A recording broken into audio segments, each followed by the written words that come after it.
What is up? What is up? What is up, awesome people of the internet? Hello, hello, hello. Sorry about that other stream that went bad. Now let's hope that we can do this one without any issues. All right, y'all. So hello, happy Thursday, everybody. Welcome to another day where we talk about the lovely game of women's basketball. So, guys, here's generally how the rundown is going to go for the stream. We're going to first talk about Elizabeth Kitley and how it was announced today that she will miss the remainder of the season, i.e. miss the NCAA Tournament, and what that means for Virginia Tech going forward and what that means for their chances going forward in the tournament. We're also going to talk about day one. We're going to recap day one's games. So today is technically day two of the NCAA Tournament. And we are one day before the first round of the tournament. But we do have the first four games to talk about. So we're going to recap day one of those first four games. We're actually watching Arizona play Auburn right now, so I'll keep you all updated in what happens on that game in particular. We're also going to talk about the freshmen of women's college basketball.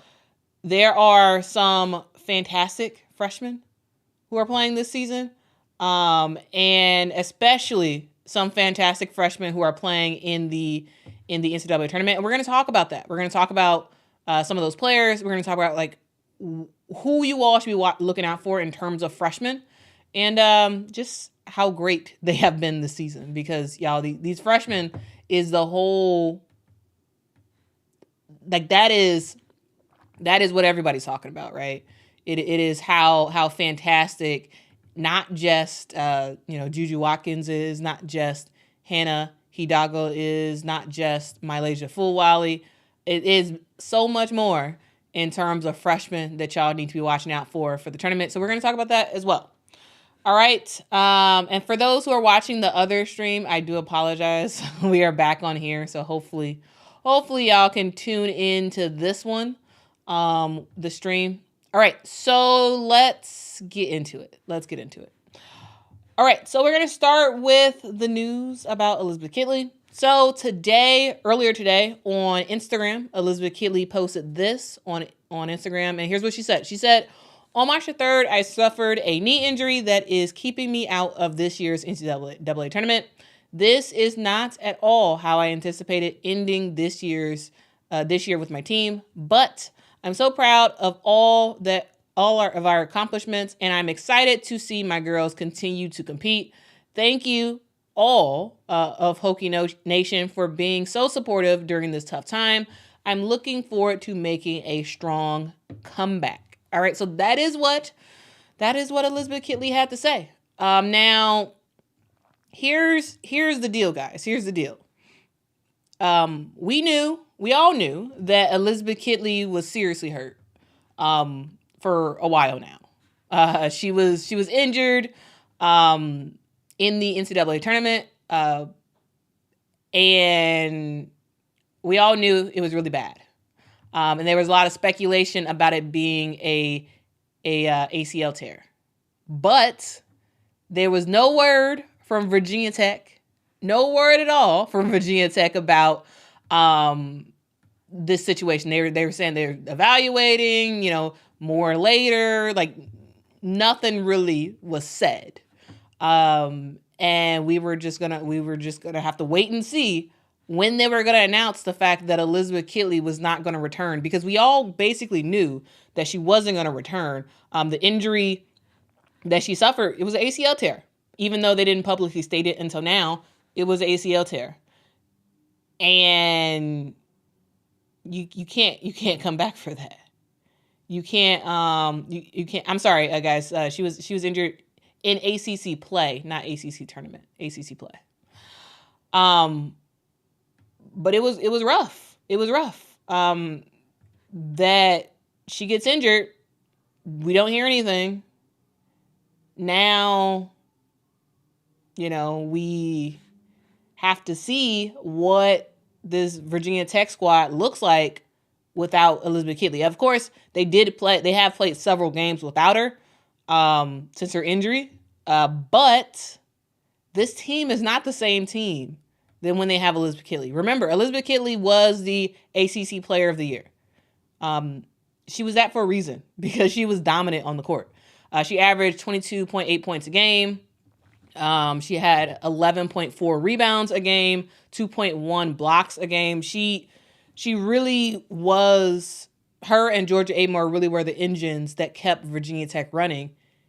And it all hinged on them being able to get the ball in the post and have her do that, classic fadeaway or just make a bucket, make a play happen. And then on defense, she did her thing in terms of, blocks, rebounds, all that good stuff. Now with that permanently missing from Virginia Tech going forward in the NCAA tournament, it's hard. It is very, very hard to imagine this team going far, basically, without Elizabeth Kitley. So yeah, guys, that's sort of the news today. That's the breaking news for today. Elizabeth Kitley is officially not going to be in the NCAA tournament. Now, here's what Coach Kenny Brooks, the coach for Virginia Tech, had to say after this announcement was made. Kenny Brooks said, "It's been hard for Elizabeth Kitley. She's been emotional. I've been emotional. I think we probably text each other probably 30 times a day. She will be good and then she will be sad. The kid has put everything into this, and she's the reason why we're all here. She's the reason why we're all here. The kid ate, slept, drank basketball, but everything Hokie basketball." So, yeah, that's the news, guys. That's news. It really, really sucks, the fact that Elizabeth Kitley is out because she just has had a phenomenal year. This is her senior year as well. So it's still a little bit of, will she or won't she enter the WNBA draft? Now that she has this injury, I can't imagine her entering the WNBA draft. Like sure, she still get picked up pretty early in the first round. But, I could see her opting to go back to Virginia Tech next year, because I don't know. You have a big injury at the end of the season. I don't think you're going to be out for at least 6 months at a minimum with the ACL tear. I don't think Elizabeth Kitley declares for the draft. I think she returns next season for another year at Virginia Tech. And we will see what she is able to do next season with the Hokies, and then get drafted after that. So, guys, that is the news. I do want to just see what you all have to say about that.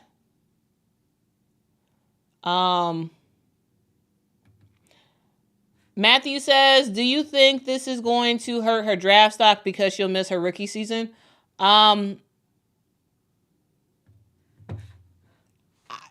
I think she'd still get drafted in the first round if she wanted to go. I think she'd still get drafted again if she wants to go to the WNBA. She will get drafted in the first round. Now, teams have to sort of think about this going forward in terms of where she's at, right? Because she's actually a graduate student. My apologies, guys. Elizabeth Kitley is a grad student. All right. So that's something to know. I think it'll hurt her a little bit, but we've seen WNBA teams draft injured players before, so I don't know. She's still gonna get drafted in the first round. She can't get drafted for a team that wants to win right now, because they're going to have to wait a year for her to play. All right, let's see. Let's see what y'all got to say.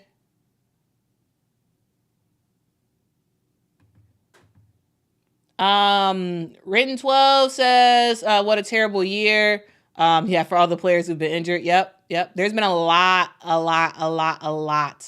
of players injured this season. A lot.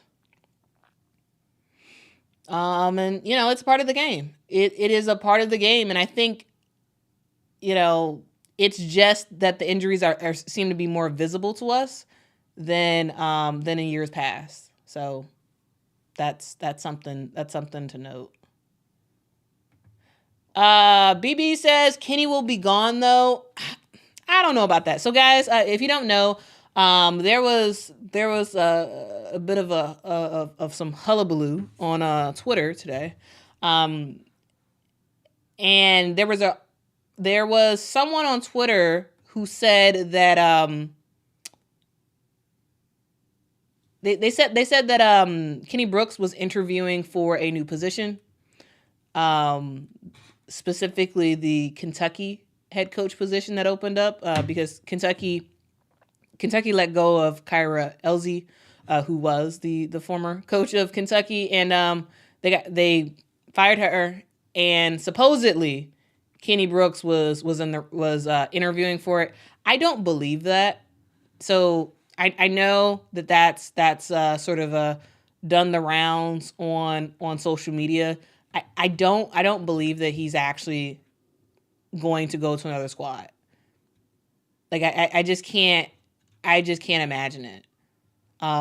Him actually going somewhere, because he signed a new deal with Virginia Tech. He's making some great money at Virginia Tech. He has built this team, and I just can't imagine him leaving and going, especially to a team like Kentucky, a team that needs a complete and total rebuild. Like I don't think that's true. So yeah, that's kind of my thoughts on that. I think it's just a Kentucky reporter who's trying to get he's trying to make some noise about the Kentucky squad, and I don't think it's true at all. So, but this is the post that I'm referring to. So it says so Matt Jones, he's a ESPN host. ESPN radio host in Kentucky, and he said, hearing that University of Kentucky is looking for 3 to 4 candidates for the women's basketball job. The only candidate I can confirm is Virginia Tech's Kenny Brooks, who I believe has interviewed in the last couple of days. I don't think Kenny Brooks is looking to go to Kentucky. We'll see. Maybe this person, Matt Jones, is right, but I don't think that's happening. I absolutely see Kenny Brooks staying at Virginia Tech for a long, long time. But, who knows? We could be wrong.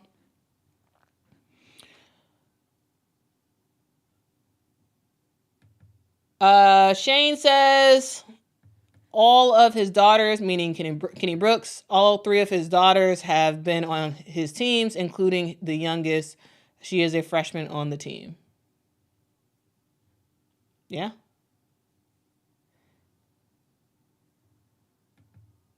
Alan says, would that increase your stock if you go another season? I mean, yeah, if she has another season of eligibility, it would make sense for her to do that. Yeah. Michael says, new Liz had an ACL tear. Georgia Amore is going pro. If they throw enough of that SEC money, Kenny might take it. But why though? Like, I mean, sure, they might in Kentucky. They might want to shell out the amount of money it's going to take to get him to go to Kentucky. But I just personally, I don't see him going. He seems to have a really good gig at Virginia Tech. Yeah, sure, his star players will not be there, going forward into the future. But at the same time, at least the program, at least the people, at least they value you, and you've built something very, very special. It's going to take years at Kentucky to get Kentucky to the level of where Virginia Tech is. So I don't know. Personally, I don't see it, but we'll see. We'll see what happens. We will see what happens. All right. Yep. JB's giving us update on the game. So guys, Arizona is playing Auburn right now in one of the first 4 games. Arizona is winning 25, Auburn 19. Now, guys, I did say that I did believe that Arizona was going to win this game versus Auburn. They do have the lead, but we'll see. We'll see if they're able to continue it. But yeah, we do have Arizona up by 7 points against Auburn, and this is in the second quarter. We have about 50 seconds left to go in the second quarter. So guys, I will keep you all posted on the happenings of this game as we continue to talk, and I kind of have it in my periphery, so we could talk about it a little bit more specifically in terms of like who's doing what for both Arizona and Auburn. All right, y'all.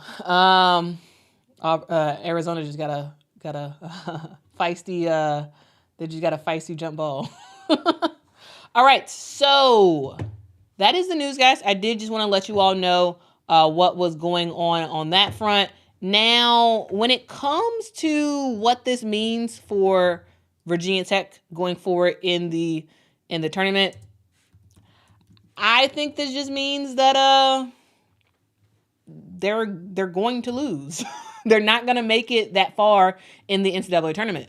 And when I made my bracket, and guys who if y'all didn't join for that bracket conversation that we had the other day, you know, I give you an update for those who weren't aware of my picks. Like I said that I saw Virginia Tech winning some games, but ultimately I see Virginia Tech losing, and not making it very far in the tournament. So I have them winning that first round game against Marshall. The second round game, I have them winning that as well, but I do have them losing in the Sweet 16. Now that is something that I'd already anticipated, the fact that Elizabeth Kitley was not going to be with this team. So yeah. So I did have them losing in the Sweet 16. They're going to make it to the Sweet 16. I think Georgia Amore can carry them at least to the Sweet 16, but you know, in order to battle against like a USC in the Sweet 16, you have to have Elizabeth Kitley. And they don't have enough. Georgia Amore is not enough for the squad. They need their best. They need their best player. They need Kitley to be available for them to actually make a real run for it. So they'll win 2 games, but then they'll lose the third. So that's good enough. That is good enough. Especially with Georgia Amore out. So yeah, those are my thoughts about how that affects their bracket. Again, I don't think it affects it that much. I already had them losing in the Sweet 16 because I just figured that we weren't going to see Kitley in the tournament. So that's something to note. Guys, if y'all have made y'all brackets assuming that Kitley is going to be there, change them right now. You can still change your bracket, all right? So that is something to note, guys. You can still change your bracket, all right? Now, for those who are curious about what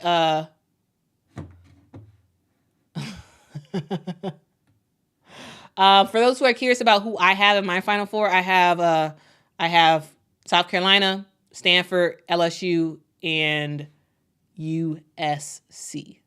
All right, so those are the teams I have in my Final Four. Now, who do you have in your Final Four? Let me know. Let me know in the chat who you all have in the Final Four. All right, JB says Virginia Tech is toast now. Unfortunately, they'll probably be on upset alert starting against Marshall. I think Sweet 16 may be their ceiling. I think it's their ceiling. I don't think they're gonna lose.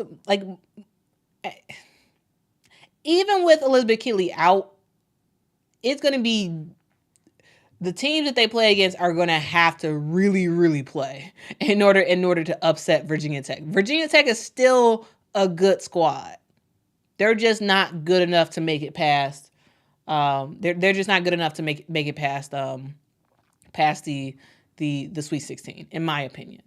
Now, guys, I know I kind of gave a brief intro to the other stuff that we plan on talking about during this live stream, but I do have a little bit of an announcement. So we talked a little bit about the WNBA draft, and like if this injury that Aaliyah Kitley has, if that affects her draft stock and whatnot. But there is some news, guys, that I do want to make sure you all are aware of. And it's the fact that we actually have a new person that has declared for the WNBA draft. And if you are wondering who that person is, well, that person is... Here, I'm going to pull it up right now. That person is her, right here. Aaliyah Edwards, guys. Aaliyah Edwards has officially declared for the WNBA draft. And this is exciting news, guys. This is very, very exciting news because we've been waiting for more players to declare. We've been waiting. You know, we saw Caitlin Clark has declared. Paige Becker said she's returning to college next season. We're still waiting to hear about Angel and Haley and I mean, Rakia Jackson I don't think she's absolutely said she's entering, but you know, for the most part, everybody believes that she's entering into the draft. Camila Cardoso, we still don't know what she's going to do. You have Tahina Pau. We still don't know what she's doing as well. So there's a lot of people that we have no idea what they are doing for the WNBA draft, but we do know for sure that Aaliyah Edwards, y'all, UConn's very own Aaliyah Edwards, is entering the WNBA draft, and she is going to be a high pick. I do not believe she's going to be a lottery pick, but she is going to be a high pick. I'm going to say either the 6th pick or higher. Though I could see her possibly squeezing into being a lottery pick depending on who else actually declares for the WNBA draft. But the way things stand right now, I see her being 5th or 6th pick in the draft. Now, guys, if you don't know, Aaliyah Edwards is really, really good. She plays for UConn. She is a 6'3" power forward. I'm sorry, Pau is staying. I'm sorry. Tahina Pau did say she's staying. All right. So Aaliyah Edwards is a player who has had she's had a really good tenure at UConn. A really, really, really good tenure. She's been one of those players who has been very steady for this team. Yes, she has dealt with breaking her nose. I believe she broke her nose twice. She broke it in the past, recently just broke it. And, that's something. But for the most part, Aaliyah Edwards has been very consistent for the squad. And it's good that it's good for her that she's going to take that next step and go to the WNBA. There's been a lot of other players that haven't decided to go. Even her teammate, Paige Beckers, has decided to return. But, Aaliyah Edwards is like, okay, it's my time. It's my time to go. And I'm going to make this happen. She's been with the program all 4 years. She's been a starter for 3 years. She's seen the Final Four twice. She's appeared in a national championship game. She's averaged a bunch of points. When we talk about what she does on the court, it's been Aaliyah Edwards and Paige Beckers all season for UConn. That's primarily it. She's averaged 17.8 points a game this season. She's averaging 9.3 rebounds per game. And she's rocking it out for her squad.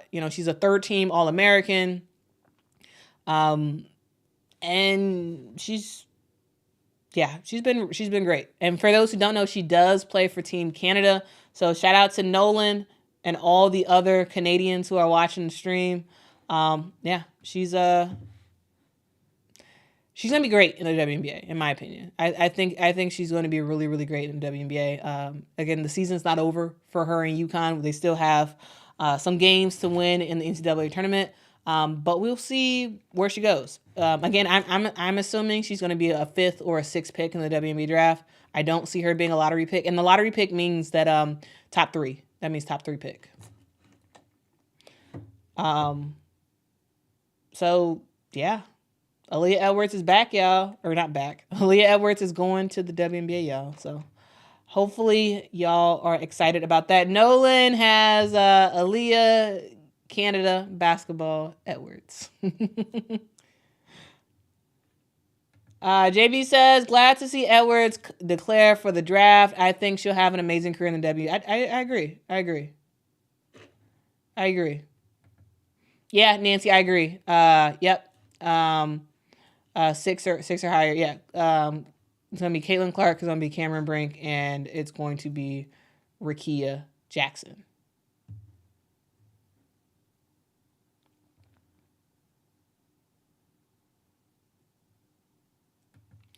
Doug Phillips says, Wright Thompson wrote a really good article about Caitlin Clark. Long read, but exceedingly well written. I've seen I don't think I've read that particular article, but I've seen a lot of like articles recently about Caitlin Clark that have been very, very, very well written.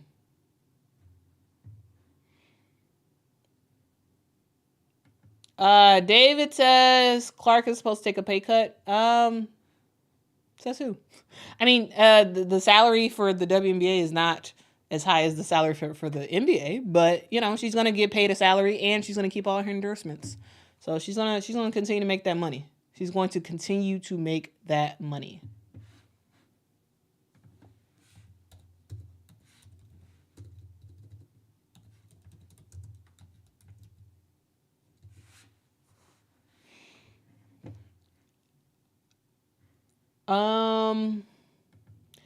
Hinokami says, I honestly don't see how Paige got first team and Rickea didn't make any all team. Yeah. I was pretty bummed about the fact that that we didn't see Rickea Jackson make a team, you know. Like I don't know. I believe she was an honorable mention for the All-American selections, but when you look at the product that she brings every single day to Tennessee, yes, Tennessee is not good. They're not that great of a team. They're okay. They're an okay team.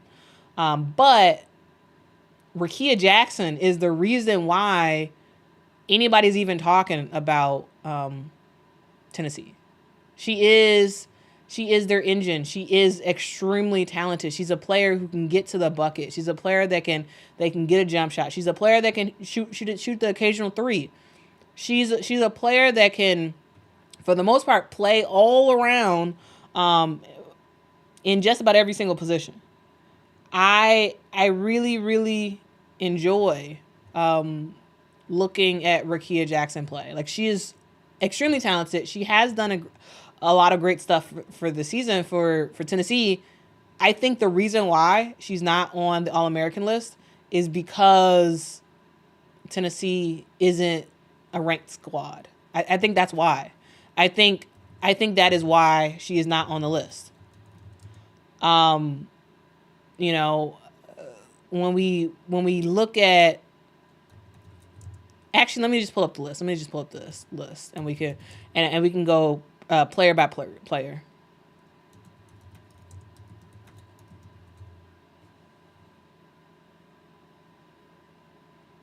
All right, let's pull up the list.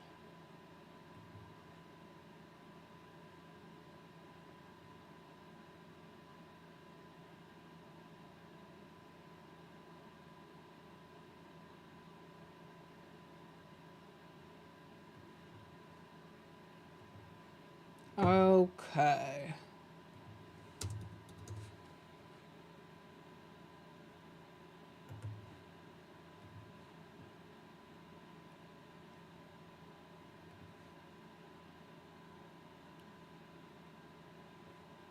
All right, sorry guys.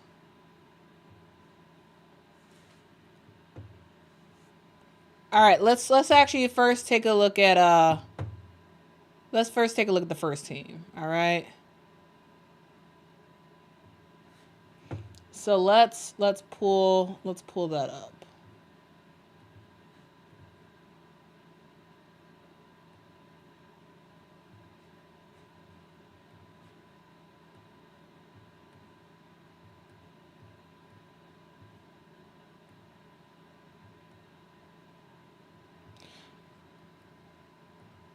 All right, for the AP first team, we have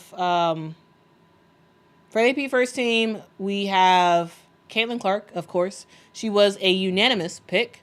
We had Cameron Brink, Juju Watkins, Paige Beckers, and Hannah Hidalgo.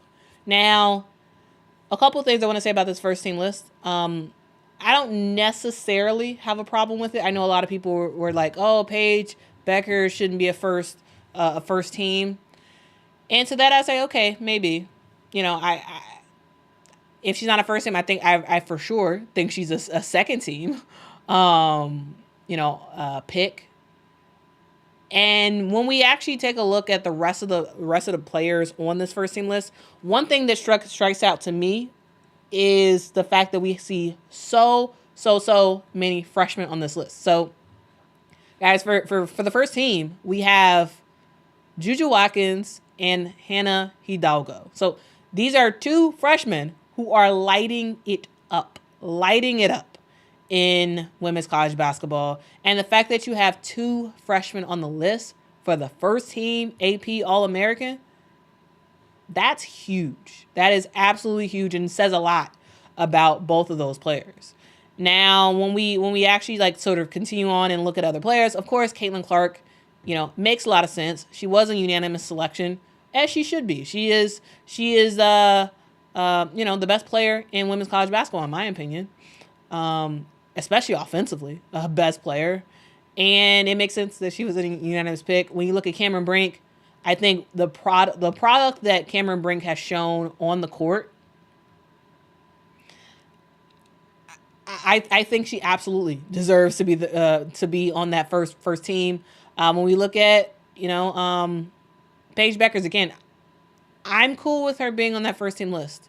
I think the interesting thing about Paige Beckers is she hasn't really been in her real position really all season, because UConn has dealt with so many injuries that we've been seeing sort of a Paige Beckers power forward type thing, where she hasn't really been a guard this season in terms of where she's able to play on both offense and defense.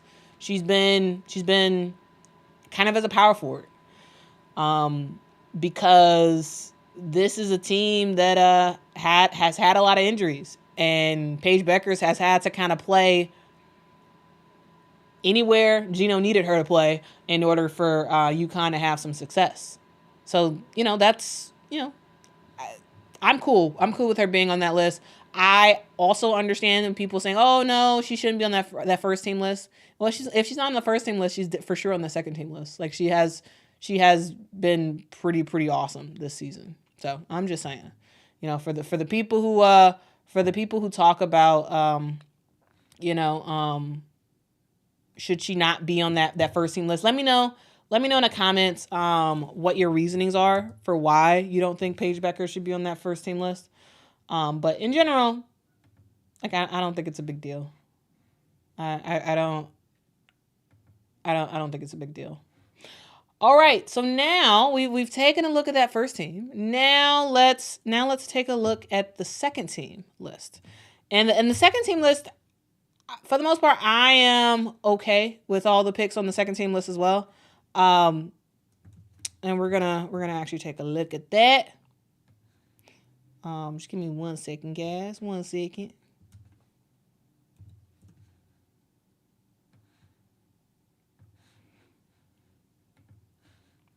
All righty.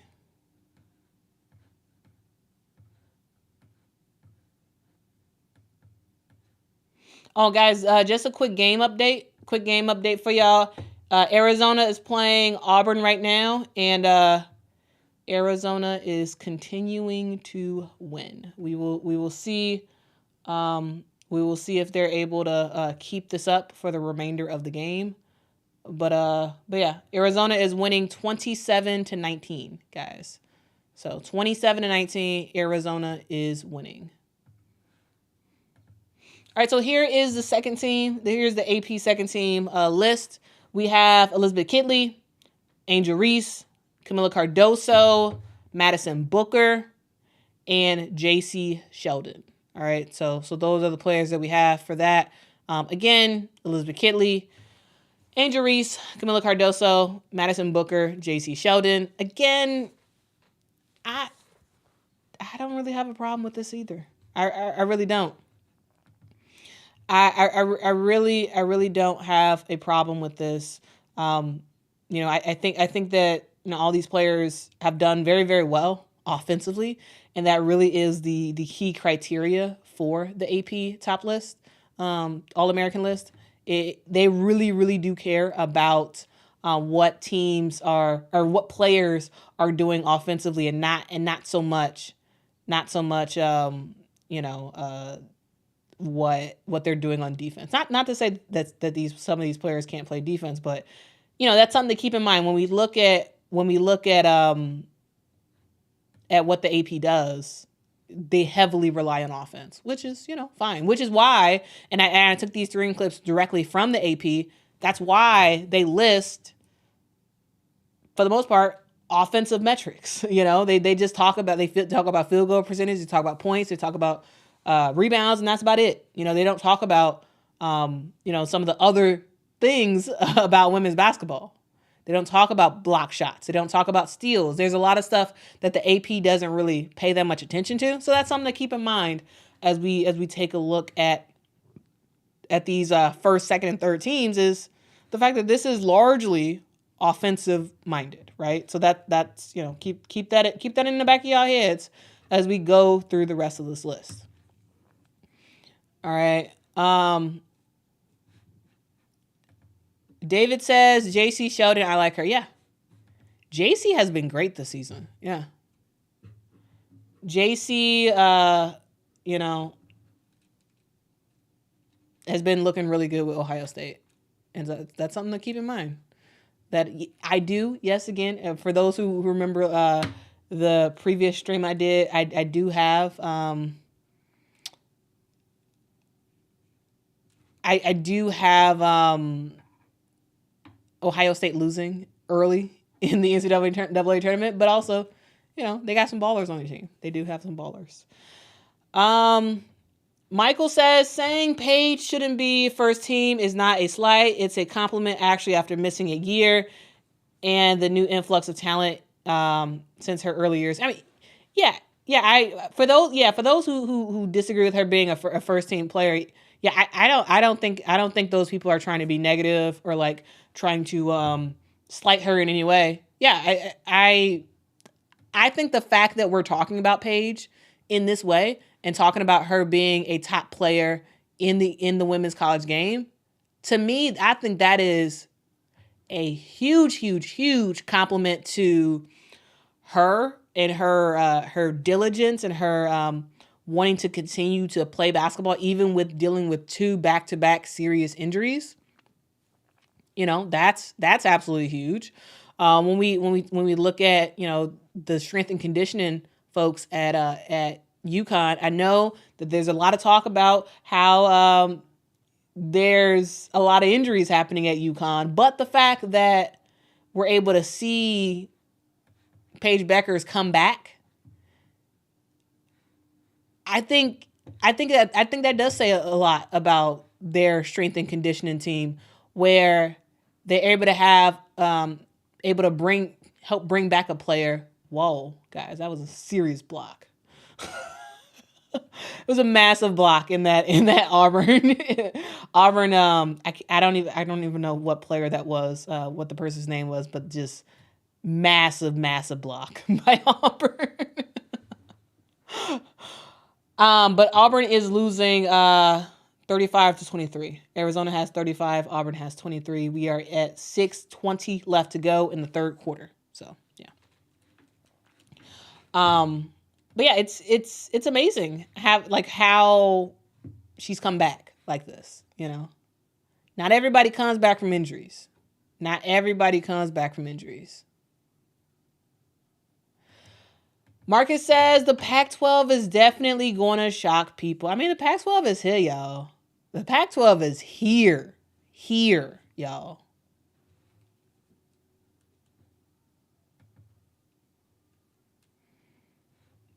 All right, let's continue on and let's go to the third team. All right, so let's look at the AP's list for the third team. So we have Alyssa Peely, we have Mackenzie Holmes, Georgia Aidmore, Deasia Fair, and Reagan Beers. So again, I don't have much of an issue with this. I think sure you probably could do a little bit of play between, you know, moving someone from the third team up to the second team and vice versa. Like Reagan Beers has had a phenomenal season this year. And could I have seen her go up to that first team and been fine with it? Yes. But then I asked myself, who would I move from the second team to move down to the third team for Reagan Beers? And I say, I don't know. The same thing I could say for Alyssa Peely. I could absolutely see Alyssa Peely being on that second team. But again, you asked the question, okay, well, if you're moving her up there, who are you going to move down? And that's the thing. I'm not sure. It's sort of a wash of sorts. It's sort of a wash.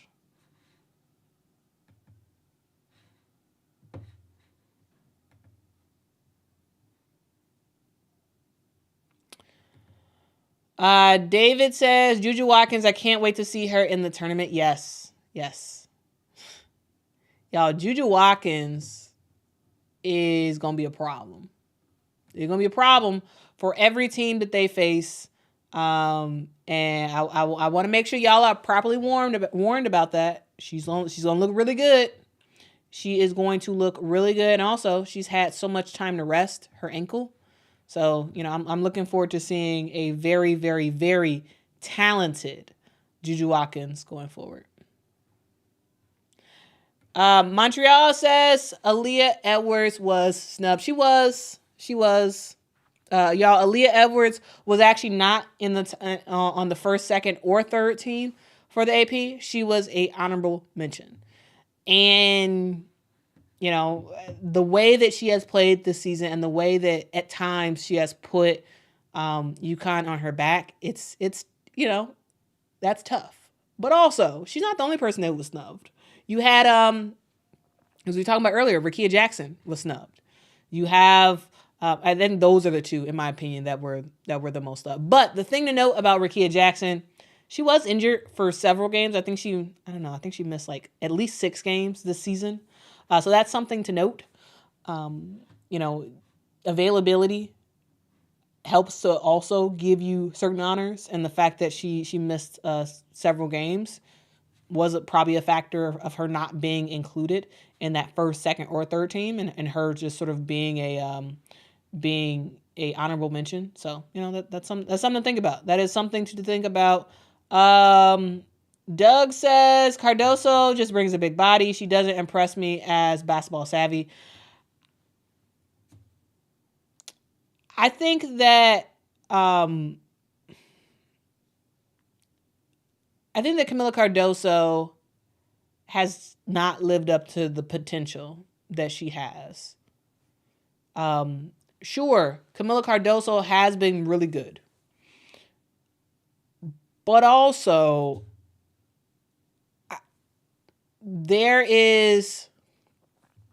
I see some similarities between Tierra McCowan and Camila Cardoso.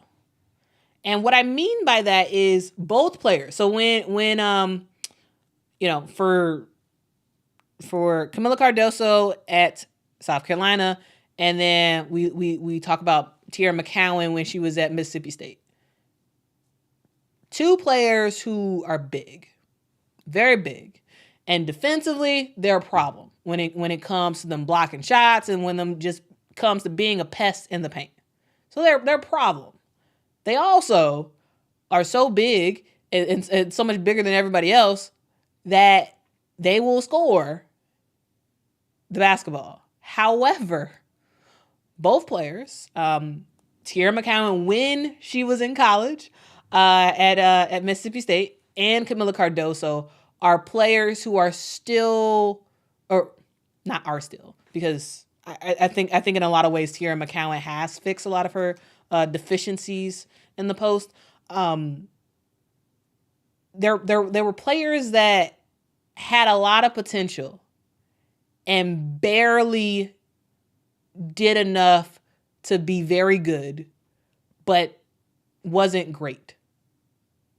And I think that's something that as time has gone on, as Tierra McCowan has matured in the WNBA, we're seeing a little bit more skill for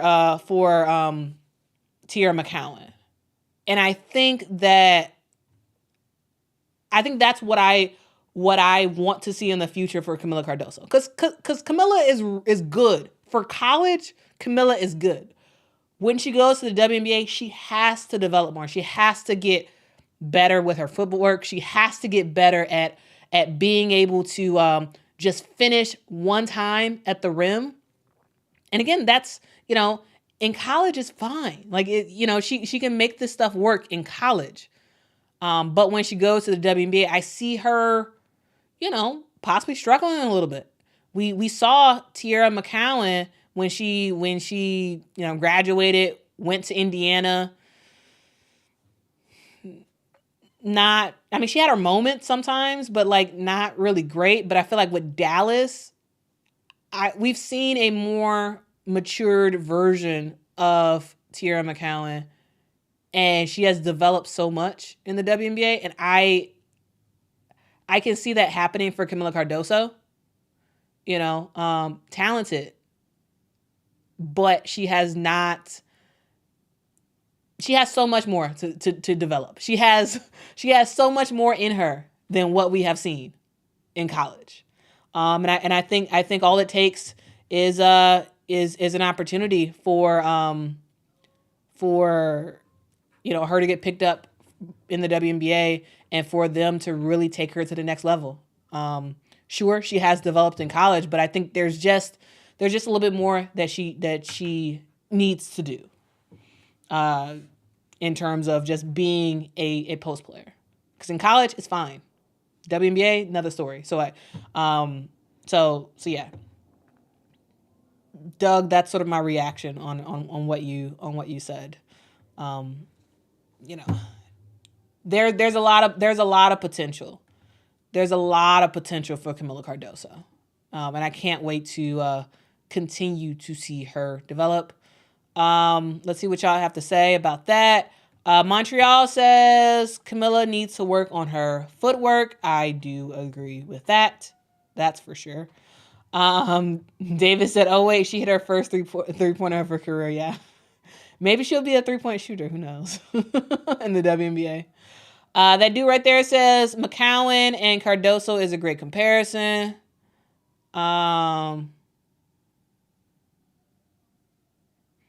Michael says great comp, McCowan and Cardoso.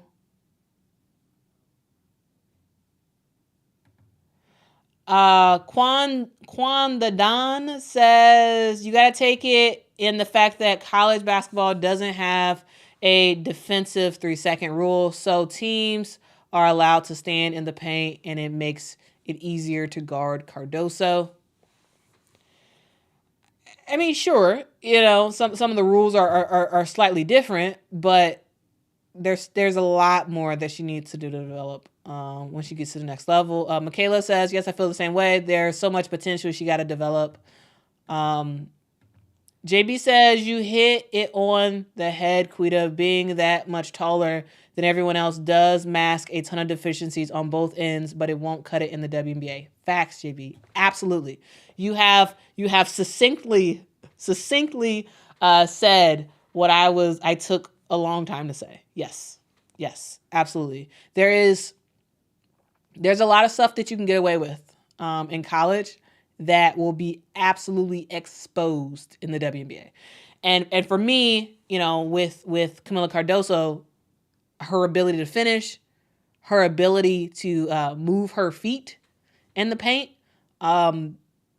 that's going to be heavily exposed when she gets to the WNBA. And so, I think it's fine. I still think, even with that, I still think she's a great pickup for any WNBA team. They just need to make sure that they develop her. That's what they need to do.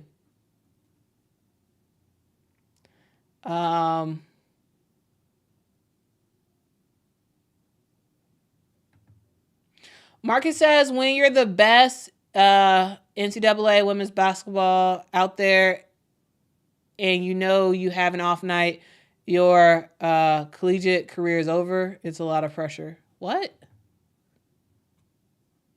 I'm confused. And Marcus also says, and not to mention the expectations from the media, the fans, and whatnot, anyone would really feel that pressure and eyes on them. Okay. Life is Quay says Cardoso so nice. I mean, she does have talent, absolutely. This is not me saying like she's not a scrub at all, but I think there's just a lot more to her that I think the WNBA will bring out.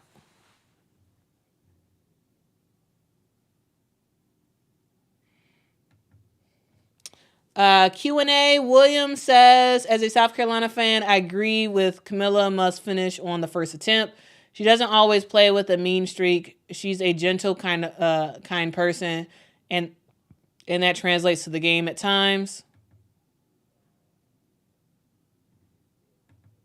Nolan says it takes time in the pros. Look at Azare. Yeah, Azare Stevens. Yeah, bounce around and really steady now. Yeah.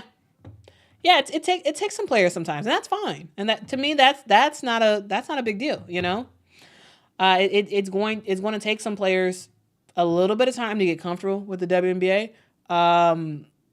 and get them sort of playing at a high level. I think for Kamilla Cardoso, it's going to take her a little time.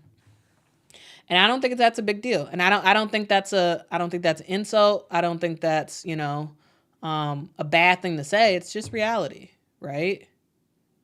It is just the reality. Now, guys, I do want to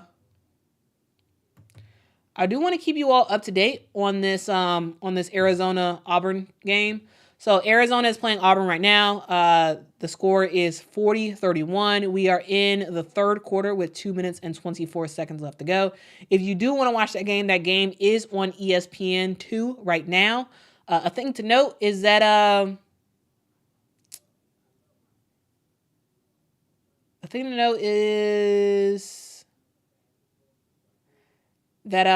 Arizona has a very short bench, and they're in foul trouble. So that's something that we're gonna be looking out for the rest of this game.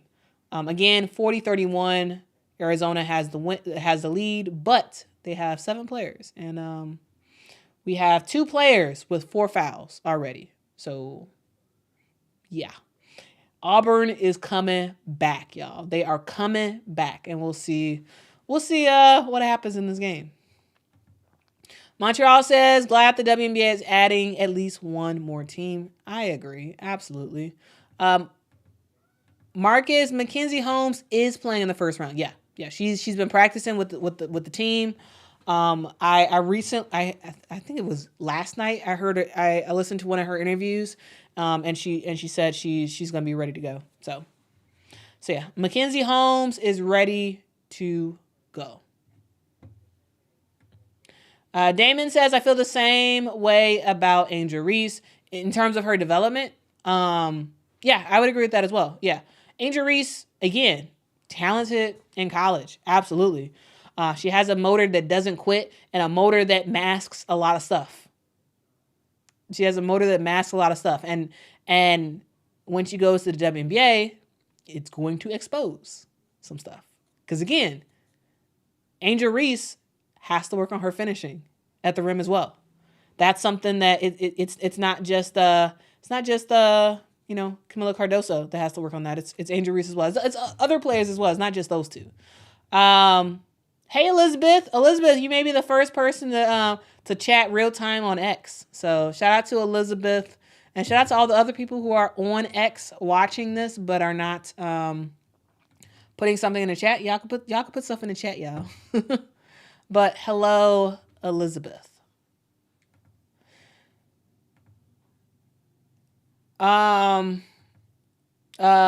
Slay Breeze says, if y'all saying this about Cardoso, I fear for Angel because all her rebounds come from her own attempts. Not all of her rebounds, Slay, but yeah, I agree. That sort of critique of sorts for Camila Cardoso. It's not like she's the only player like that. There are other players in women's college basketball that need to work on their finishing, that needs to work on their footwork. Angel Reese is a player who very talented in the college game. Her motor masks a lot of stuff, and that includes her ability to actually make shots on the first attempt. Like, that is absolutely huge. Absolutely huge. Because there's sometimes where, she finishes the game with several offensive rebounds. And like, sure, on paper, that's great that, she's getting so many attempts for her squad. But when you actually look at the game, you see that, a significant portion of those offensive rebounds were from her own misses. And I think she does this thing where it feels like she's gonna take an attempt. She's gonna try to shoot the ball, knowing she's gonna miss, just so she can properly angle herself to catch the rebound and put it back up. And that's something that's not gonna work in the WNBA. Sure, it works in college because she just has a knack for where the ball is gonna come off the rim, and she's like, okay, I'm going to get my own rebound. But in the WNBA, that's not going to work. It's not. Because you're not going to get that second attempt. You're going to get that first shot off. And once you miss it, you just missed it. You're not getting O boards like you are in college in the WNBA. You're not doing it. And then you're going to have teams be like, whatever team that gets you, they're going to be like, okay, man, you got to finish. You got to finish on the first attempt. You can't rely on your ability to get rebounds, offensive rebounds, because that's not going to really happen in the WNBA.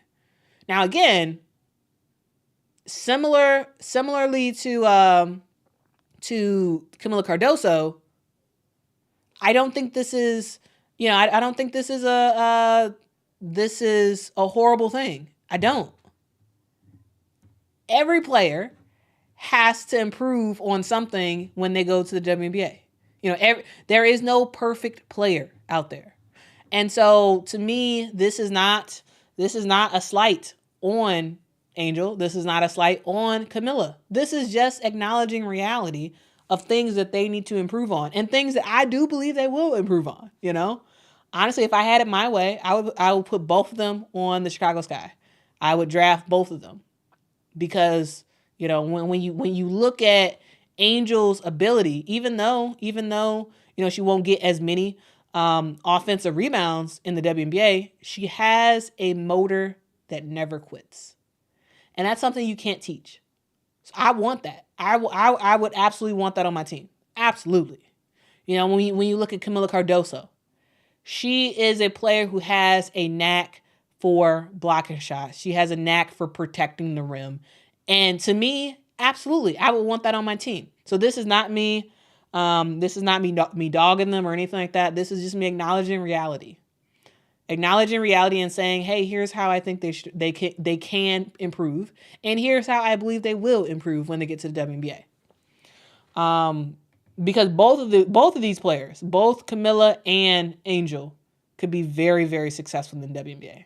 Absolutely. All it takes is the right team drafting them and the right coach wanting to actually develop them as players. Elizabeth says, I'm super late, but I think that Virginia Tech is fouled for sharing Kitley's injury now to get a four. What do you mean? They've already had they're already in their seed. I'm confused, Elizabeth. They waited to make the announcement till today, but they were already confirmed in their seeding. So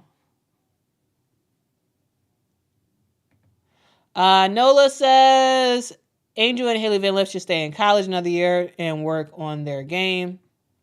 I mean, I wouldn't be opposed to all three of those players that we just talked about staying and working on their game.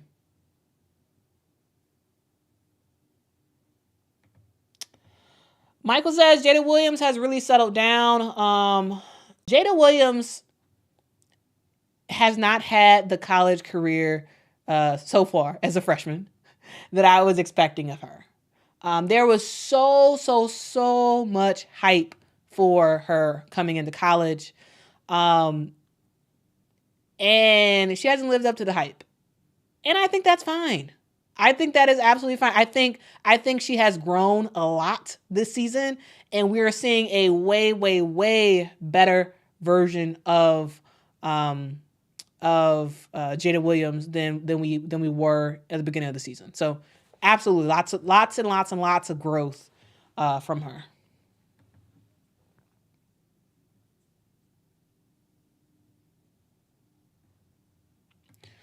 Noah says Angel is a great passer. Yeah, she is a really great passer, and I do think that's going to translate very, very well when she gets to the WNBA.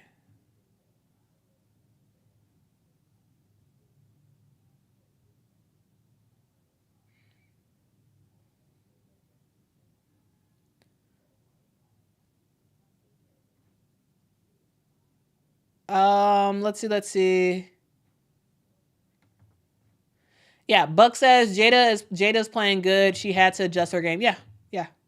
And that's what it takes sometimes. I think when we talk about players, there's going to be development for these players. So when we talk about the seniors who may be going to the WNBA next season, there is improvement that they will make when they make that leap. When we talk about these freshmen, absolutely, some freshmen are came in swinging, like Juju and Hannah, came out the gate swinging, and then we have others like Jada Williams, who is talented, but has taken a little bit of time to develop, and that's fine. that is absolutely fine. And we're gonna see Jada Williams continue to get better and better. And I can't wait to continue to see it. Like, because Arizona's gone through a lot this season. A lot. They've gone through injuries. They've gone through people leaving the program. They've gone through, having to recruit new players in because, they didn't have enough players. They're playing right now on a extremely short roster. And they're fighting. So I think shout out to Arizona. And guys, speaking of Arizona, they are winning 49-36 right now. 49-36. We have less than 40 seconds left to go in the third quarter. Yeah, she is. She is, Doug. She is. Yeah, she's gonna have a pretty big shiner tomorrow. Yep.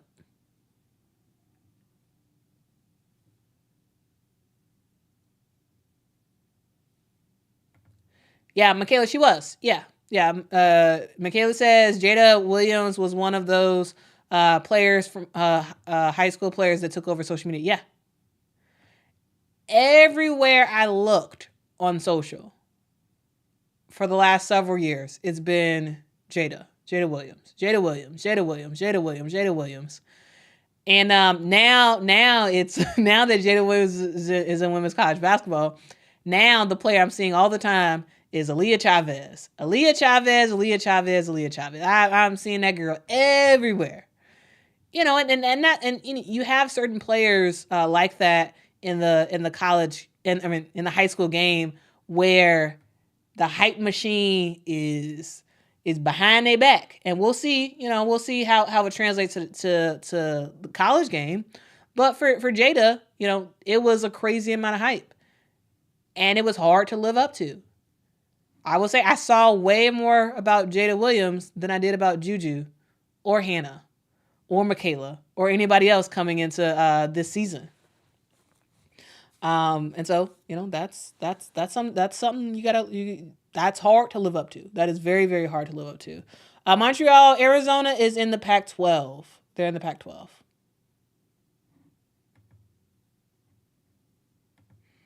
Yeah, Hidden Kami, I'm liking what I'm seeing from her. Yeah.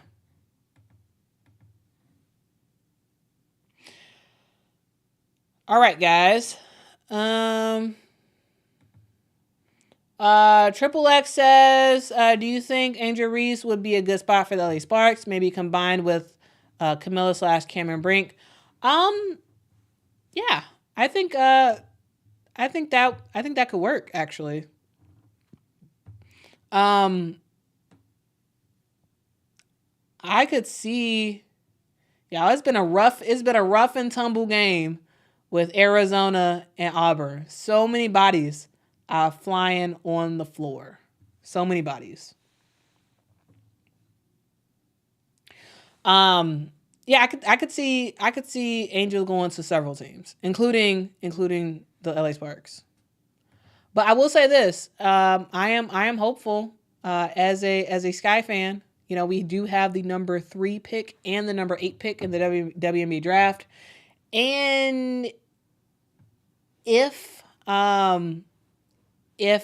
we do see Angel Reese declare for the WNBA draft, I would absolutely love to see her picked up at number 8 by the Sky. Though, if she does declare for the draft, I think they probably pick her up earlier than the 8th pick. But yeah, I think she's fun. Again, and also with Camila Cardoso, like these are really good players that, yes, absolutely need to improve. But I mean, I would love either one of them on my team. That is for sure.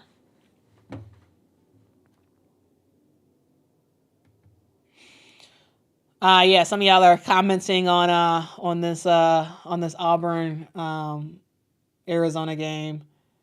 Like, I think Auburn is good, really good defensively, and they can just battle. Auburn is a team that can just battle. However, scoring wise, it's a mixed bag. It's a mixed bag with Auburn. Scoring wise, it is a mixed bag.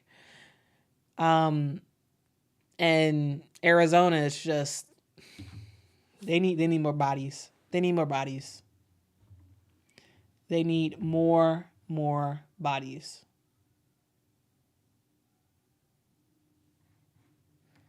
Michael says, have y'all seen Angel's presser today? I'm starting to get vibes that she might be declaring.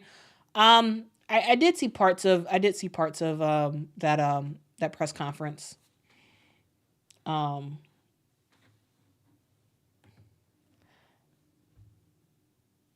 Ayenyi, I don't know if I'm saying that right, says, how do you feel Alyssa Peely's game would translate? I think it will translate well. However, Alyssa Peely has a huge height issue that has to be figured out. It has to be figured out. She has a ginormous height issue that it's sort of like, okay, well, she plays a post. She's basically 5'10". I know she's listed at like 6 foot or something like that. She's basically 5'10". And so she's going to have to be a small forward, preferably even a shooting guard. Now, in terms of her offensively, I think it translates fine. Absolutely translate fine. She can hit threes with the best of them, So not a problem with that. But the thing that I think is going to be an adjustment for her is her defensively. Because defensively, they're not going to be putting her on, some of the big post players in the WNBA because she's too short. She's too small. And so you're going to have her guarding small forwards, having her guarding shooting guards. And I think defensively against guards, she's not that fast. So that is something that she's going to have to work on. That is something that she will need to work on because she can ball. And offensively, I think her game translates very well. I don't think it's much of a problem. But when we talk about defensively, it's going to be tough. It is going to be absolutely tough with her guarding faster players. So, you're going to have to go to the right team. Kitley is going to have to go to the right team that knows what they are getting and are okay with it. Because I think if you can actually set her up in a situation, she can be very, very successful in the WNBA. She can be very successful. But also, I could see if she gets drafted to the wrong team, I could also see her out of the league in like a year or two. If she goes to the wrong team.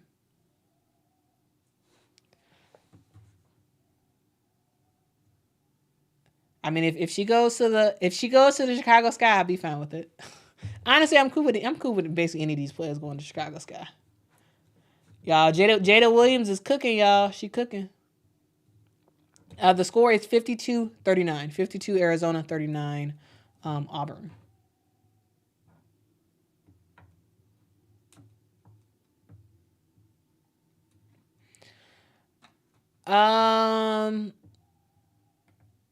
Michael says Kitley needs to be in the right situation and the team needs to cater to her unique skill set at that height and position. I agree. Yeah.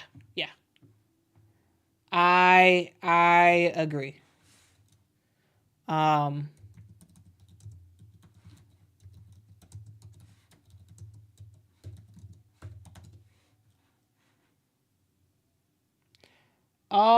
right. Let's look at the rest of y'all comments and then we're gonna quickly do a preview of some of these freshmen that we're gonna see in the NCAA tournament, and then we're gonna call it quits for the day. All right, Alan says thoughts on Maddie Westbell, Notre Dame's post player. Is she good enough? Well, I like Maddie. I think Maddie has been good for Notre Dame. She has a pretty good height on her. She's 6'3". She can score in the paint. I would say that I like her. She's cool. I think she's one of those players that is sort of a tough make. I think she's a tough make in the WNBA. She does what she needs to do for Notre Dame. She has helped make them successful. I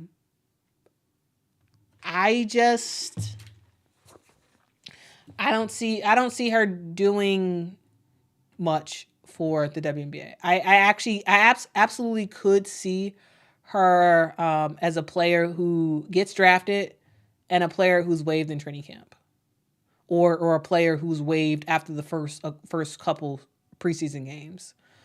She's good, but I don't see her making it in the WNBA right now. If she were to enter the WNBA draft right now, I see her drafted and I see her waived. I just don't think I don't think there's enough that we have seen in college that makes me think she's going to win a roster spot over a vet. Like that, I think that's a thing. So that's something to keep in mind, that just because a player was really good in college does not mean they even make a roster in the WNBA. It absolutely could be the case that you're drafted 9 or 10 in the draft and you don't make it the team. Like, I could see that happening to a player like Maddie Westbell, where you're drafted, everyone's all excited, but ultimately you don't have enough to your game to beat a veteran player. So I like Maddie. She hopefully should come back for another season next year. I'm hoping that she does come back for another season, because I think she needs to develop a little bit more in college, to actually make a roster. I think, and I think next season, with the additional, not the 2024 season, but the 2025 season, I think it's going to be a lot better for teams, or for players coming out of college, because there'll be a little bit more roster spots. There will be a little bit more roster spots. But right now, if she goes to the WNBA, I don't see her making a roster for the regular season. I don't. So, JB says, I agree on Westbell. I think she can definitely improve and maintain a roster spot. But some players are just solid college players, and that's it, and that's okay. The WNBA isn't for everyone. Yeah.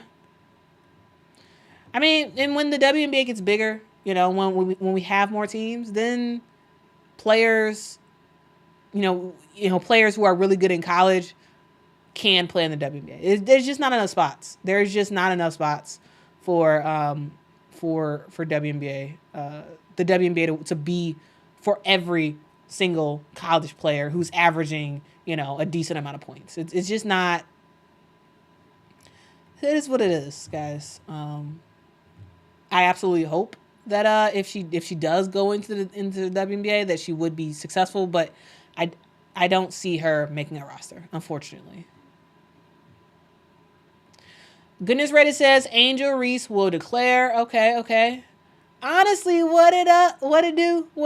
Honestly says what it do. Q and awesome people of the internet, guys. If y'all get that like button, that would be fantastic. Honestly is saying smash that like button, y'all. Smash that like button. Thank you.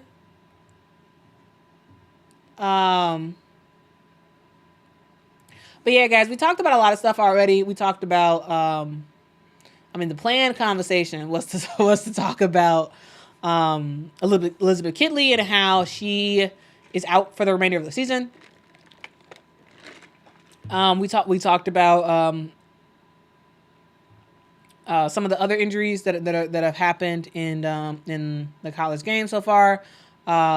We talked about how Aaliyah Edwards has declared for the WNBA draft, and now we're in a conversation about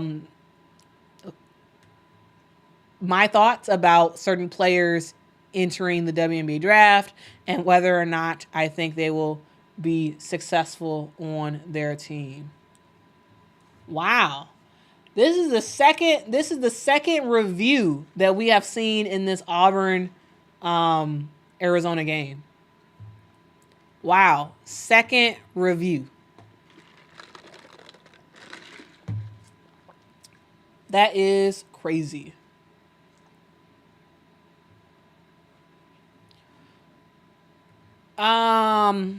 Will Boyles, thanks so much, Will, for the super chat.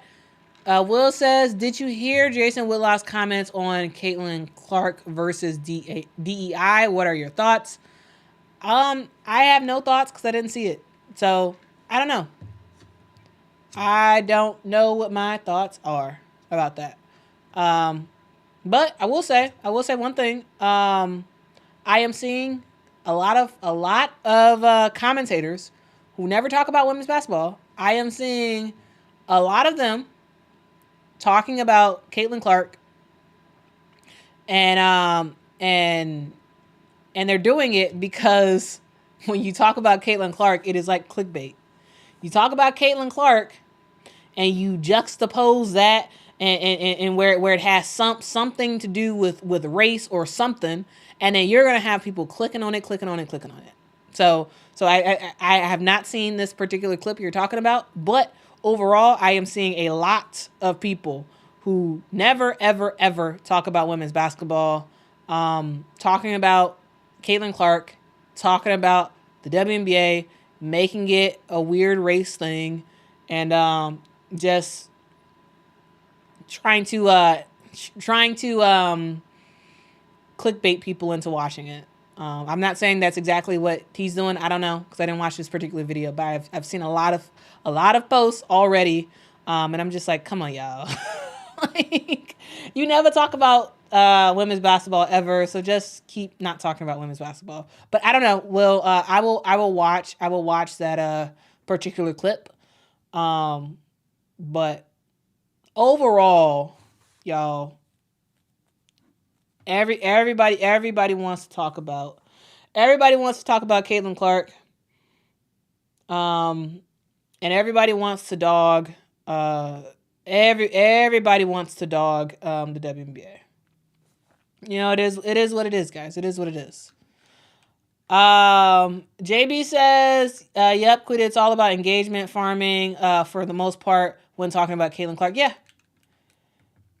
In general, I think yeah, we see it a lot. We see it a lot on social media. We see it on YouTube, we see it on Twitter, we see it on Instagram. You just put Caitlin on there, put her name on there or something, and with some sort of controversial thing, and people are gonna click, people are gonna engage. It is what it is, guys. You know, and for the most part, you know, a significant amount of those people who are doing that, they never talk about women's basketball. They never talk about, you know, anything positive related to women's basketball. And so, yeah. It is what it is, guys. All I can say is, you know, support the people who have been here for women's college basketball, who have been here for women's basketball in general. Not just the people who are putting out these very catchy things for you to click on and engage with, but like also like rock with the people who are really about that women's basketball life, really about that life, you know.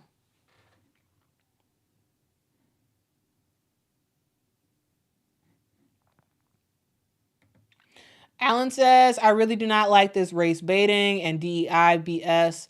What happened to just your talent? I mean, I in general, I don't know. It's to me, it's too much. Like everybody has to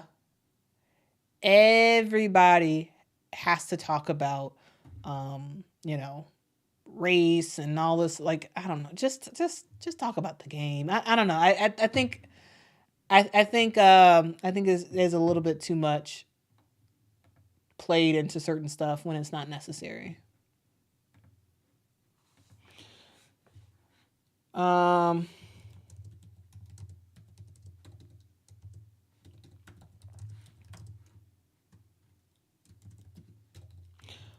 right, guys. We are going to ask a question as a poll because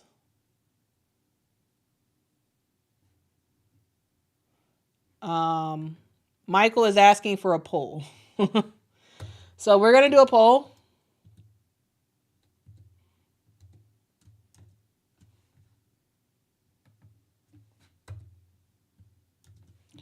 We are going to do a poll about who will win the championship. So we're going to say South Carolina. We're going to say Iowa, Texas. We can only have 4 things in the poll. So we're going to say, so yeah. So I'm going to say either South Carolina, Iowa, Texas, or the field.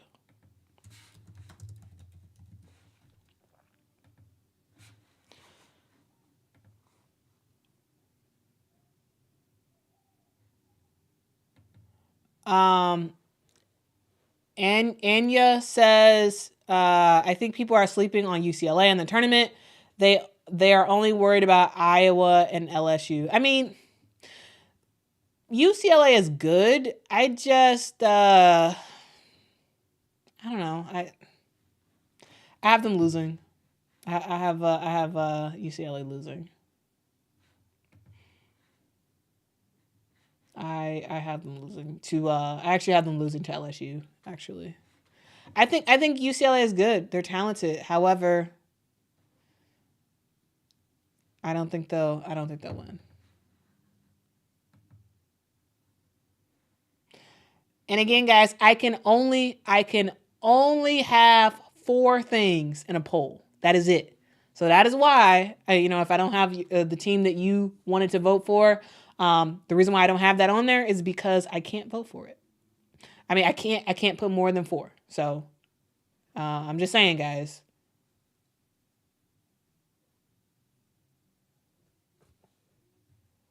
And this is for women's college basketball, guys. So yeah.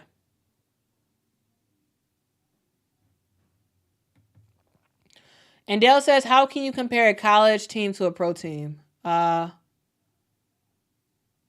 Who's comparing a college team to a pro team? Goodness Radiant says, win what? Win the championship. Win the championship. Win the NCAA Women's Basketball Championship this season. Who do you think is gonna win? And again, if your pick is not on here, then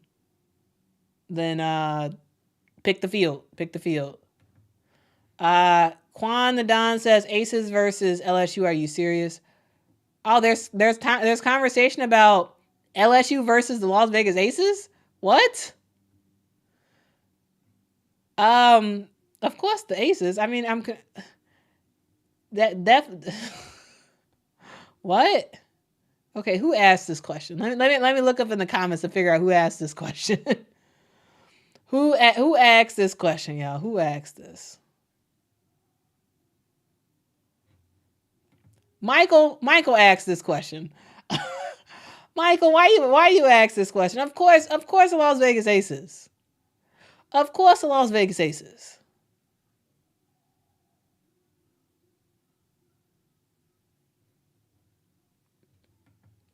Slave Bree says, why y'all sleeping on Texas? 0%. 0% of people in this poll said Texas. Wow, that is sad. That is sad, y'all. That is sad. Triple X says, I think USC will win it all. You giving them a chance. I mean, I think USC has a chance. Absolutely. I have USC getting to the Final Four. I think USC is the future of women's college basketball. And I think they have an easy enough route to the Final Four. So I absolutely see them going to the Final Four, but losing in the Final Four.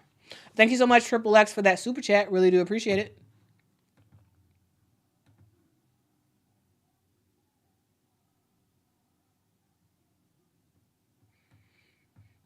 I'm saying, DD, I'm saying. Nah, Rusty Nail. Don't. Let's not bring it. Let's not bring the Chicago Sky in this. And also, it don't matter who y'all put. And it don't matter how bad the team is in the WNBA. Any WNBA team will beat a college team. Yes, they would beat a college. Yes, absolutely. Yes, the Chicago Sky would beat LSU. You know, the Phoenix Mercury would beat LSU. The Indiana Fever from 2 years ago, or 2 or 3 years ago, when they won like 5 or 6 games or something, they would still beat them. Yeah, I mean, a pro team A pro women's team will always beat a college women's team. Like, that just is what it is. That is what it is. Honestly said it was Goodness Rated who started it. Oh, Goodness Rated. Why you got to start this stuff, man? Why why you got to start this? Oh man, guys, we got 2 minutes left to go. Arizona is beating Auburn. Auburn came back. Auburn has come back with the vengeance, but we still have Arizona on top, 64-57, with 2 minutes and 10 seconds left to go in the game. Hino Kami, I agree. Stop playing in the W's faces, man. Y'all, you know, we talk about these college teams and we talk about how good these players are, but they're not beating no professional team. I'm just saying. Like, they just not. They just, you know, they just not. They are just not at all.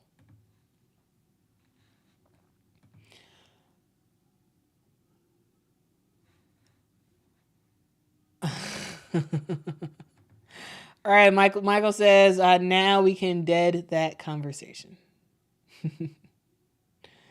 Tangela says, Quita, do you think Tahina Pau should have declared for the WNBA draft with the growth of Tessa Johnson and Mylasia Fulwiley?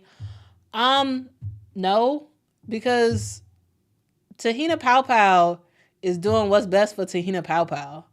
I don't think she cares, nor should she care, in my opinion, about the growth of Tessa Johnson and Mylasia Fulwiley.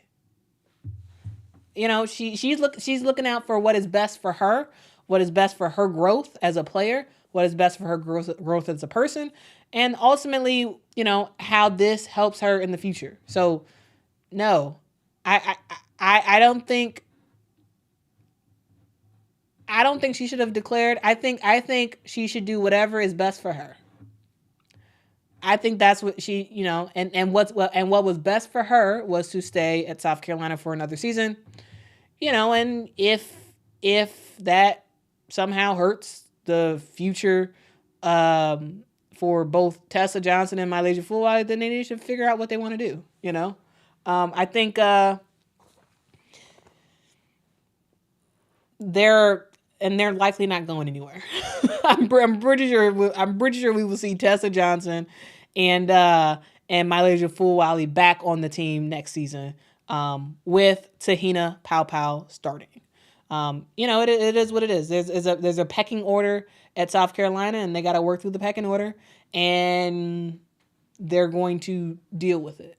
So, no, I don't think she should have declared.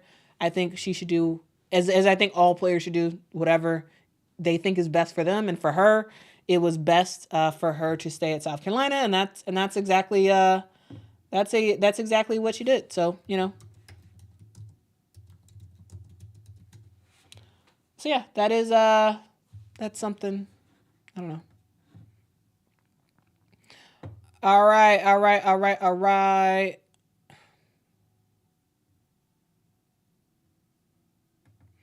What up, Carmela? Carmela says almost at 10K. Yes. I am almost there, y'all. I am so close to getting that. It's kind of crazy. It is kind of crazy, guys. I am at how many subscribers am I at right now?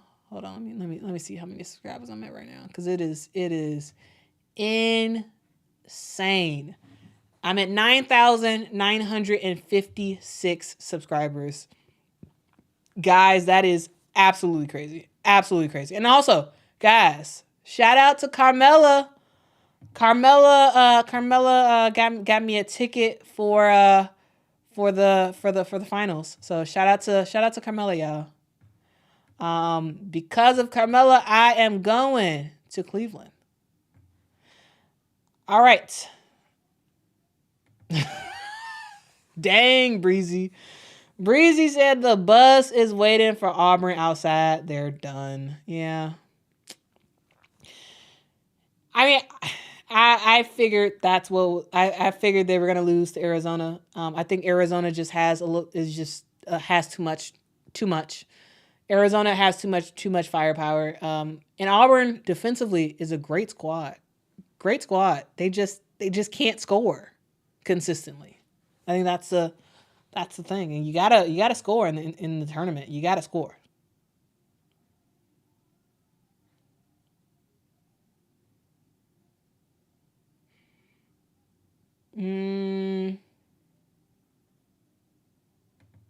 KA says, Quita, what's the plan after March Madness? WNBA talk. Yeah. I mean, and it's kind of funny that like I'm sure there's a lot of people who have recently started rocking with us on the channel that probably don't even know that like yeah, like I am a huge WNBA person. So yeah, absolutely. During the WNBA season, right after this is over, I am absolutely going all in on the WNBA. And same thing as it did last year. You know, the WNBA is really my true love. My true love is the WNBA.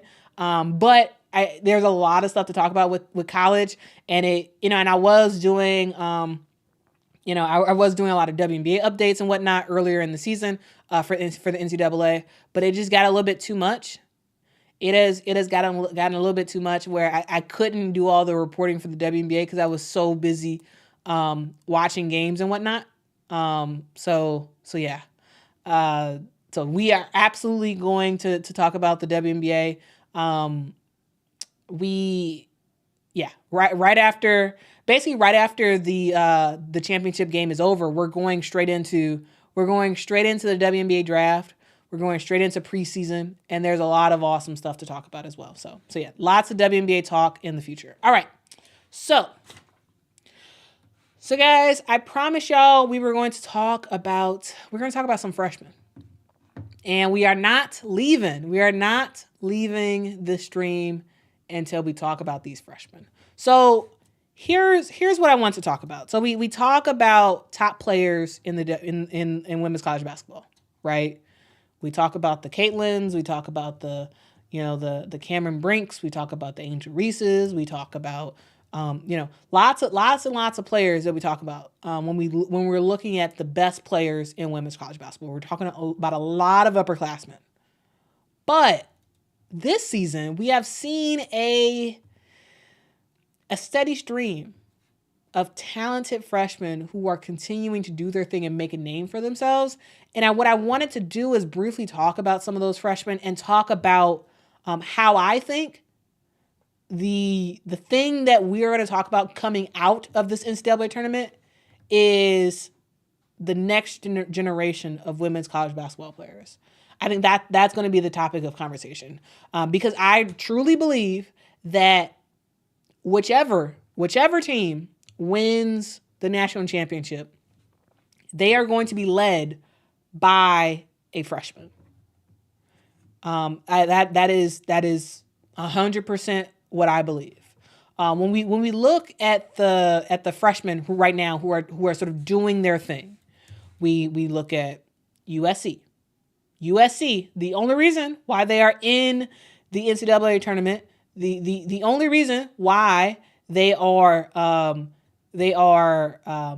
put at the number one pick, the number one seed for their regional. The only reason why they are that is because of one player, Juju Watkins, freshman. We look at Notre Dame. Notre Dame is another squad who, yes, has some talented players, Maddie Westbelt, Sonia Citron, others. But the reason why they are as good as they are this season is, again, because of one player, Hannah Hidalgo. When we look at a team like Texas is number one in their regional. They're the number one seed in their regional. We can talk about, the players on Texas, and how good they are. However, the reason why Texas is the number one seed even with the fact that their starting point guard went down at the early part of the season. The reason why Texas is as good as they are, it's because of a player named Madison Booker. That's why. So when we look at some of the top players on the top teams in the country, the reason why those teams are as good as they are is because of a freshman. Primarily because of a freshman. Absolutely, they have other teams, other players who are good and whatnot, but it largely is through the freshmen. And if you take out those three players, Juju Watkins, Hannah Hidalgo, we talk about Madison Booker, three players who are the best player on their team right now. I don't know who could actually argue against that. Like, they are the best player on their team right now.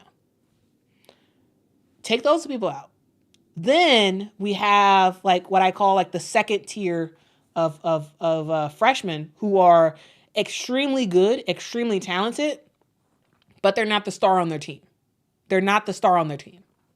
We look at a player like Aaliyah Edwards. Aaliyah Edwards' box office. She's fun to watch. Absolutely fun to watch. She can ball. She can pass the ball like crazy. She can make some crazy jelly layups, some jelly passes. She can do her thing. Absolutely do her thing. She isn't a starter on her squad. At times she does prove herself to be the best player on the court, but she's not in like that to really be the bona fide best player on the team, right? So baller, top player, will absolutely be a huge factor for South Carolina. Not a star on her program. Similar thing to Michaela Williams, though Michaela Williams is starting for LSU. She's doing her thing. She has enabled LSU to be where they are right now because she kind of carried the team when they were having all these issues with players not being available and like all this stuff happening earlier in the season. It was Michaela Williams who steadied the ship for LSU. And she, again, has been balling. Lately, not been as good, partially because she's dealing with plantar fasciitis, but supposedly she is doing a lot better now, and will be ready to go when the tournament actually starts and kicks off tomorrow, or for the first round at least. Very, very talented. Again, similar to Aaliyah Edwards, Michaela is not the best player on her team. You know, she's paired up with a lot of really, really good talent. And so she's able to shine in certain spurts. We have the bona fide stars, which is the three I named earlier, Juju, Hannah, and Madison. And then we have the players who are very talented, but not the star in Michaela and Aaliyah. I believe that these 5 freshmen that I just named is going to be a key factor all throughout the NCAA tournament, but especially for the Final Four and for the championship game. We're going to see a freshman leading their team to victory. We're going to see a freshman with the most points for their team in the game. We're going to see it. If South Carolina ends up winning the championship, it's going to be because of Aaliyah Edwards. We're going to see her score 20 plus points. You know, that is 100% what we're going to see. If, you know, Texas does the unthinkable and wins it all, it's going to be because of Madison Booker. Same thing for Juju Watkins. If USC could actually make it to the national championship game, we're going to see Juju scoring 30 plus points. The topic, once this tournament is all over, the topic of conversation is going to be a freshman. Absolutely, there's going to be talk about Caitlin and Iowa and all that stuff, but I believe that Iowa's going to lose, and they're not going to be a factor in where people are sort of talking about them late in the tournament. But the talk of the town, once it is over, once the dust is settled and everything, the lingering thought on people's minds when they think about this women's college basketball tournament, they're going to mention one of those 5 players' names. They're going to mention Juju, Hannah, Mylasia, Michaela, Madison. One or many of those players are going to be talked about. So again, I believe once this is all said and done, it will be a freshman that will win the championship for their team. It is going to be a freshman.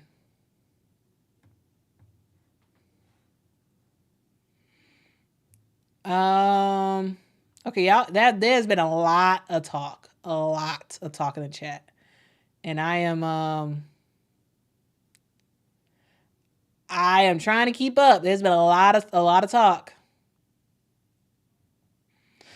Goodness Ray says, when South Carolina is not winning crap, Iowa is going to win it all. She is going to run them players out. Don't count Caitlin out. Not counting Caitlin out. I just think her team doesn't have enough. Caitlin can do it. I just don't think the rest of Iowa can do it. So. Goodness ready to say, Caitlin Clark all the way. Michael says, agreed, these freshmen will leave their mark on this tourney for sure.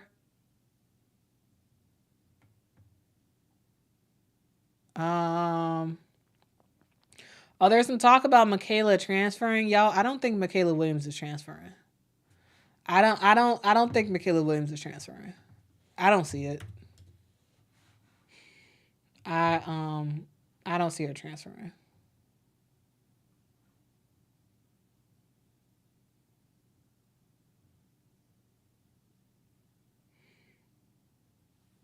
Oh, and guys, if you didn't realize, Arizona beat Auburn. So in case you did not know, they beat Auburn.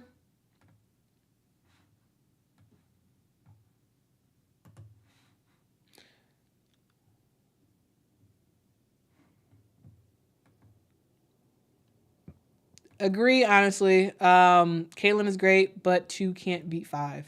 Absolutely. Yeah. I mean, Michaela, it is what it is. Like, I'm sorry, Iowa fans. I'm sorry. I just don't see it. I just don't. It's not about Caitlin at all. It's about the rest of the players on the team. And the rest of the players on the team are good. Very, very good. I just don't think they're going to beat beat LSU. I just don't think they will. Can I be wrong? Absolutely. I can absolutely be wrong. I would be happy to be wrong. Like, to me, even though Iowa is ranked higher than LSU, to me, it would be an upset if Iowa beat LSU, right? But guys, those who want an update on the other game, we have Holy Cross, who is beating UT Martin right now, 31-13, y'all. They got those numbers in reverse. 31-13. Holy Cross is destroying UT Martin. That game is just about over. And y'all, we are only in the second quarter. So that's, something to think about. D. Barnes says LSU has to get past UCLA. They do. And I think they will. I really do think they will. But we'll see. We will see. Quantadon says, what do you think about Audie Crooks? Audie Crooks is phenomenal. But the reason why I didn't mention, and for those who don't know, Audie Crooks is a freshman. The reason why I didn't mention Audie Crooks with the other 5 that I mentioned, Juju, Hannah, Michaela, Mylasia, and Madison. The reason why I didn't mention Audie Crooks is because I don't think Iowa State is going to do anything. I don't see Iowa State making it far in the tournament.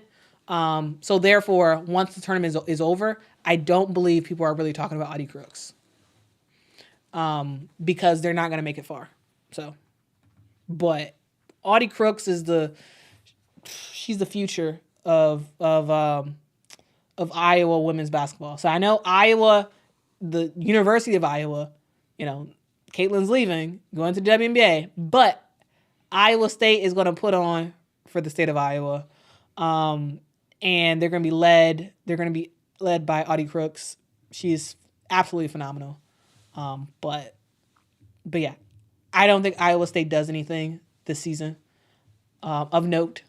And that's why, I did not mention, Audie Crooks earlier. All right, guys. That's basically what I wanted to talk about, guys. That is basically what I wanted to talk about. So yeah, let's see what else y'all got to say. Yeah, I agree, D Barnes. Iowa State is just too young. I agree.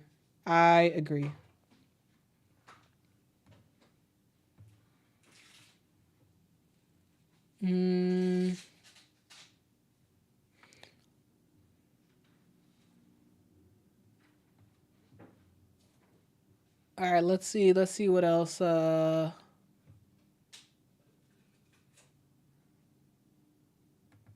Didi says it's earth shattering that UT Martin has gotten this far. Yeah.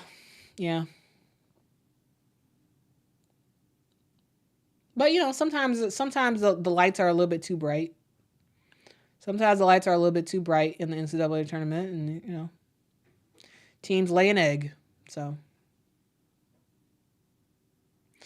all right, guys, that is basically all I want to say. I thank y'all for rocking out with me, guys. Tomorrow is the start of the first round, guys. Now, I do want to give you all a primer on what's happening tomorrow, just so y'all know the different games, and y'all can know, so y'all can adjust y'all schedule as needed. All right, so we have quite a few games happening, and they're happening all day long. They are happening all day long. All right, Nancy says, let me know who's going to be in Cleveland. I'll set up a brunch for us. That'd be cool. That would be really cool, Nancy. That'd be really cool. All right, guys. I do want to just share the I want to share the schedule with y'all, just so y'all can see what's going on tomorrow, because we got a lot of games happening tomorrow, and I want to make sure y'all are aware of them all. All right, so let's look at the schedule real quick. So tomorrow, again, we are starting early tomorrow. All right. We have, and this is all Central Time. So just so y'all aware, this is Central Time. We have Michigan State versus UNC at 10:30 a.m. on ESPN2. Then we have Maine versus Ohio State at 11 a.m. on ESPN. Middle Tennessee versus Louisville at 12:30 p.m. on ESPN2. Presbyterian versus South Carolina at 1 p.m. on ESPN. Richmond versus Duke at 1:30 p.m. on ESPN News. Drexel versus Texas at 2 p.m. on ESPNU. Marshall versus Virginia Tech at 2:30 p.m. on ESPN2. Rice versus LSU at 3 p.m. on ESPN. Portland versus Kansas State at 3:30 p.m. on ESPN News. Florida State versus Alabama at 4:30 p.m. on ESPN2. Vanderbilt versus Baylor at 5 p.m. on ESPNU. Drake versus Colorado at 6 p.m. on ESPN News. Maryland versus Iowa State at 6:30 p.m. on ESPN2. Eastern Washington versus Oregon State at 7 p.m. on ESPNU. Norfolk State versus Stanford at 9 p.m. at ESPN on ESPN2. And we have Texas A&M versus Nebraska at 9:30 on ESPNU. That is a lot of games, guys. A lot of games happening. And guys, I will probably... It's kind of hard to figure out when to go live tomorrow because there's a lot of games happening. And yeah, there's a lot of games happening. So what I'll probably do, guys, is I will probably go live around 6:30 p.m. tomorrow, which is a Friday, and I'm going to recap all the other games that happened. So maybe that's what I'll do. I'll go live at 6:30 tomorrow and recap all the other games that happened earlier in the day. So y'all generally know what happened in those games. So maybe that'll be the plan to do that tomorrow. But guys, I did just want to generally I did want to just generally let you all know what has happened yesterday. So yesterday we saw Columbia take on Vanderbilt, and I thought that Columbia could possibly win the game, but they couldn't. It was a narrow game, very, very tight game. We saw Vanderbilt come out on top, 72-68. And we also saw the Presbyterian versus Sacred Heart. And the Pioneers lost. We saw Presbyterian win the game 49-42. And y'all, the Blue Hose, that is the name of Presbyterian. Blue Hose. They won, y'all. They won.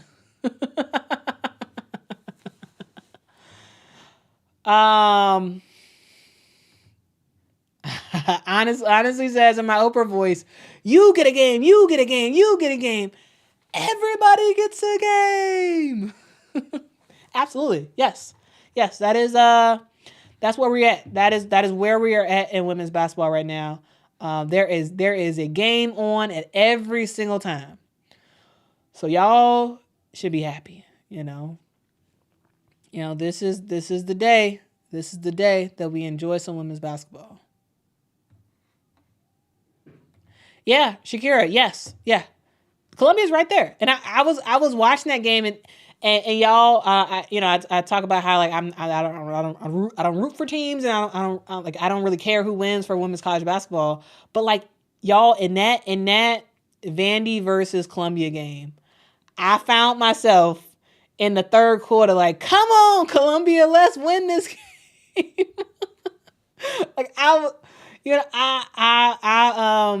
it's just the fact that they hadn't been there before, and the fact that it could have been like what it would have meant for the Ivy League as a whole for Columbia to have won that game. To me, it was like I wanted them to win it for the narrative. Like I was rooting for Columbia. And then in the fourth quarter, I was like, you know what? I got to stop doing that. So I turned off the TV and I was like, hey, well, it is what it is. We're going to see. I'm going to find it afterwards and I'll watch the rest then. Cause I don't want to actually like root for teams, but I felt myself rooting for Columbia. I was like, oh no, I gotta turn it off and come back later after that never happened. because I'm supposed to be neutral in this whole thing. I'm supposed to be neutral in this whole thing.